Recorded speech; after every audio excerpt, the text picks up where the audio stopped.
తుపాకీ రాముడు. ఇక తుపాకీ రాముడు అంటే మీకు కొత్తగా చెప్పాల్సిన అవసరం లేదు. తుపాకీ రాముడు గారు నిన్న మాట్లాడుతూ రజతోత్సవాల గురించి ప్రతి దగ్గరికి పోయి సన్నాహక సభలు చేస్తున్నట్టు ప్రిపరేటరీ మీటింగ్స్. సరే, అన్నిటికీ మూలమైనటువంటి ప్రశ్న నేను వేయాలనుకుంటున్నాను ఈరోజు. ముఖ్యంగా ఇప్పుడు ఆయన యాక్టివ్ ఉండు, వాళ్ళ నాయన పిట్టల దూరం అంటే ఎట్లా రిటైర్ అయిపోయి ఫామ్ హౌస్ నుండి ఎక్కువ బయట తిరుగుతలేడు. ఓన్లీ తుపాకీ రాముడు ఒక్కడే అగ్రెసివ్గా ఉండు. కాబట్టి తుపాకీ రాముడికి క్వశ్చన్ అడుగుతున్నాను నేను. తెలంగాణ ప్రజలకు మీరు ఈ రజతోత్సవాలు టీఆర్ఎస్ తెలంగాణ రాష్ట్రీయ సమితికి చేస్తుర్రా, భారతీయ రాష్ట్రీయ సమితికి చేస్తుర్రా? నాకు తెలిసి తెలంగాణ రాష్ట్రీయ సమితి అనే పార్టీ 2001లోనో 2000లోనో స్టార్ట్ అయినట్టుంది. తర్వాత దాంతోటే మీరు అధికారంలోకి వచ్చి బాగా దోసుకున్న తర్వాత మీకు భారతదేశాన్ని పేరు పెట్టి భారతదేశాన్ని కూడా దోసుకోవాలన్న ఆలోచన వచ్చి టీఆర్ఎస్ని బీఆర్ఎస్గా మార్చిన మీరు మరి 25 సంవత్సరాల మీ కార్యక్రమం రేపు జరగబోయే 27వ తారీఖు సభ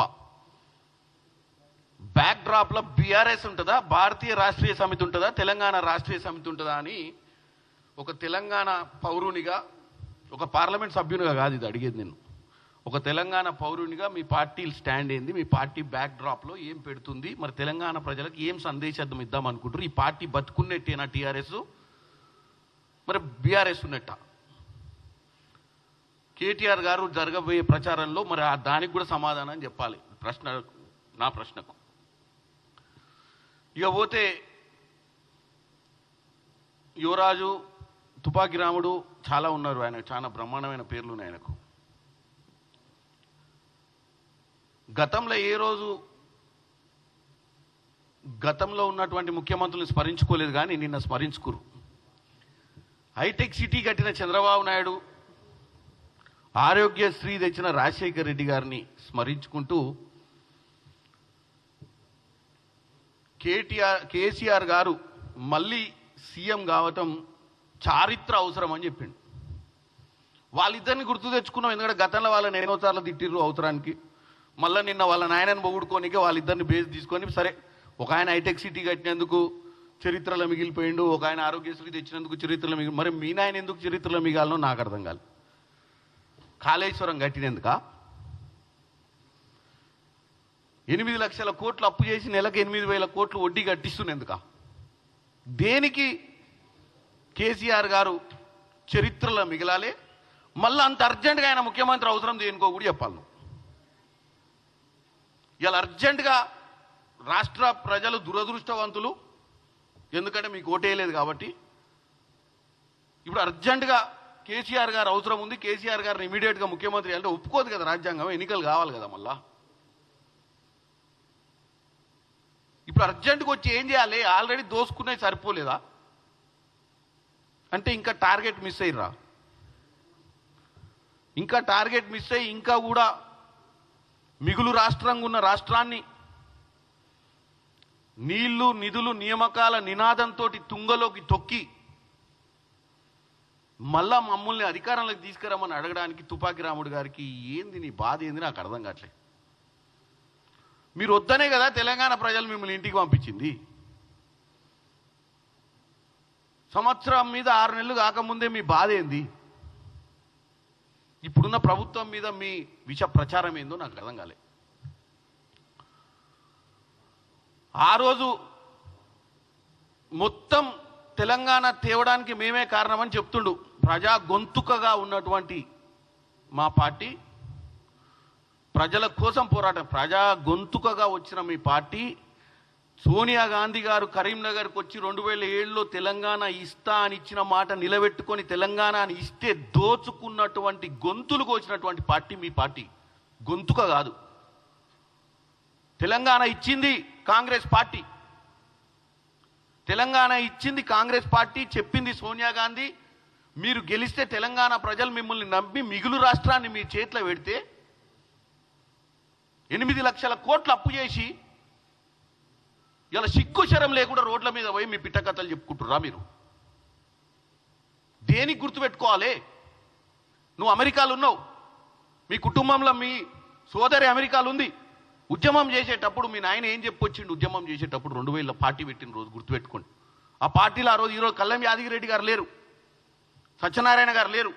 5 సభ్యులతో మొదలైన పార్టీలో మీ నాయన ఒక్కడే ఉండు, ఆయన 5 కొడుకులు తప్ప ఇంకెవడు బతకలే ఈ పార్టీలో. టైగర్ నరేంద్ర లేడు. నిన్న మొన్న మా పార్టీలో విజయశాంతి గారికి ఎమ్మెల్సీ, ఆమె కూడా లేదు మీ పార్టీలో. ఎవరుర్రా మీ పార్టీలో? తుపాకి రాముడు, రబ్బర్ చెప్పుల హరీషు, లిక్కర్ కవిత, హ్యాపీ రావు, నువ్వు మీ నాయన అంటే 5 ఉన్నది ఎవరు? పార్టీ ఆవిర్భావం చెందిన రోజు ఉన్నటువంటి 5 నాయకులు ఎక్కడుర్రు? వాళ్ళ కుటుంబ సభ్యులు ఎక్కడుర్రు? వాళ్ళ పరిస్థితి ఏంది? ఈరోజు టీఆర్ఎస్ పేరు మార్చి బీఆర్ఎస్ పెట్టుకొని రజతోత్సవాలు చేయడం సిగ్గు శరం ఉండాలి మనకు. తెలంగాణ పదాన్నే తీసేసిన వాళ్ళు మీరు. భారతీయ రాష్ట్రీయ సమితి అని పెట్టుకొని 2 ఏళ్ళు రాలేదు, దోసుకున్న పైసలతో రజతోత్సవాలు చేసుకుంటూ తప్పు పడతలే. బరాబర్ తెలంగాణ ప్రజలకు చెప్తున్నా,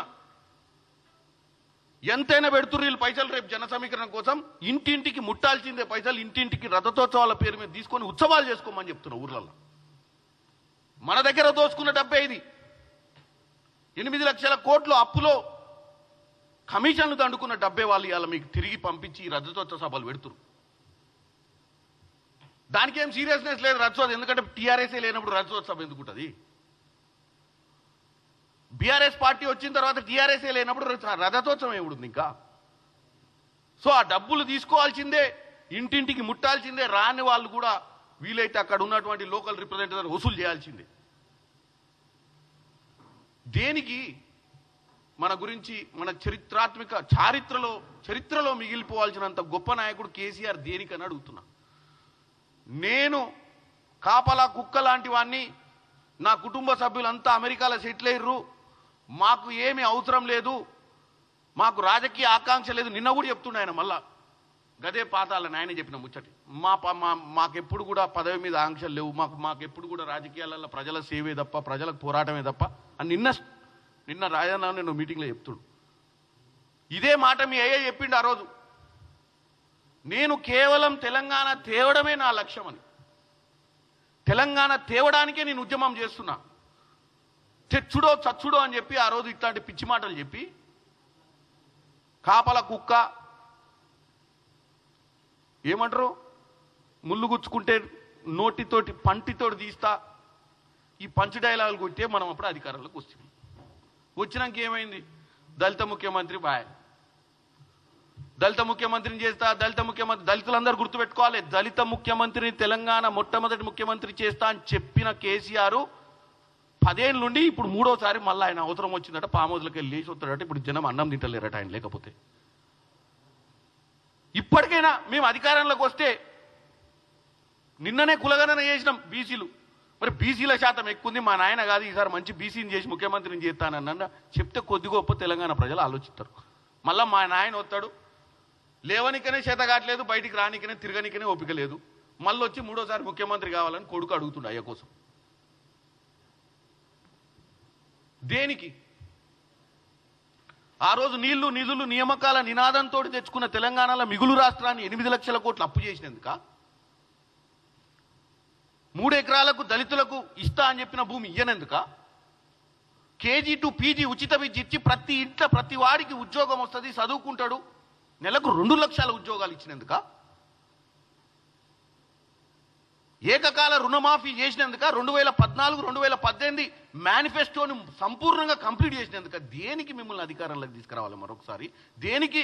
ప్రజలు ఈరోజు తెలంగాణ ప్రజలు మీ నాయనను గుర్తు చేసుకోవాలి, చరిత్ర గుర్తుపెట్టుకోవాలి. ఇప్పుడు అర్జెంటుగా మళ్ళీ సీఎం కావడానికి చారిత్ర అవసరం ఏందో చెప్పాలి. మైకు దొరికింది కదా అని చెప్పి సరే చరిత్రను తిరగరాస్తే పాపం చరిత్ర చదవనోళ్ళు ఔరంగజేబ్ గురించి చెప్పు, అక్బర్ గురించి చెప్పు, రాణి రుద్రమదేవి గారి గురించి చెప్పండి, నిజాంల గురించి చెప్పండి, ఇంటరు. ఎందుకంటే చరిత్ర చాలా మంది చూడరు కాబట్టి. అరే కళ్ళ ముందు చరిత్ర చూసినాక మళ్ళీ నువ్వు చరిత్ర తిరగరాజు మళ్ళీ మీ నాయన మహానుభావుడు అని చెప్పడంలో ఏమి మతలబు ఉంది? ఇవాళ మీరు కాంగ్రెస్ పార్టీ సంవత్సరన్నర పాలనలో మంచి ప్రతిపక్ష పాత్ర పోషించడం అని చెప్తుండే ఆయన.